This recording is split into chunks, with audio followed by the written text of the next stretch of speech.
shaharga yaqinroq bo'lsin, kattaroq hovli bo'lsin, duosmoqqa bitta shunaqasidan sizga topib qo'ydim. Yoshlanishida joylashgan, Yoshlanish postdan 2 kilometr kirganimizda masjidni hammamiz yaxshi bilamiz. Masjiddan 8 metr kirganda bitta 6 sotuvli hovli chiqib turibdi. Shuni bugun sizlarga video obzor qilib beraman. Ko'ringlar. Ko'chalarni qaranglar, asfaltligini. Fasadni qarang, fasadni 20 metr fasad o'zi ham, ko'chasiga ham 2 ta mashina, 3 ta mashina bemalol sig'adi. Hozir hovlini ko'ramiz.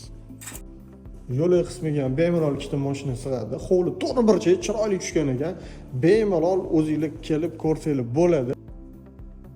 Hovlimizda yashil zonasi yetarlicha katta. Hovlimizda G-obrazli uy tushgan. Hozir xonalarni ham bitta ko'rsatib chiqamiz. Narxi ham вообще zo'r narxda. Bu yerda suv gaz svetdan umuman muammo yo'q.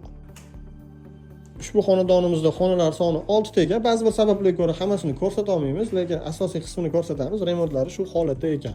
Mana ko'rsanglar bo'ladi, bu zal qismi. Ayvondan kiriladi zalga va yonida spalni joylashgan. Uy holati umumiy olganda yomon emas, kelib bemalol yashasa bo'ladigan darajada. Hozir sizlarga narxini aytaman. Narxi qiziq bo'lsa, like bosib, bizani qo'llab turinglar. Yoshlanishida joylashgan 6 sotik 6 ta xonadan iborat ushbu chiroyli shinamgina xonadonimizning narxiga keladigan bo'lsa, 150 ming dollar kelishadigan joyi bor. Bemalol bizga aloqaga chiqinglar. Baraka qilamiz.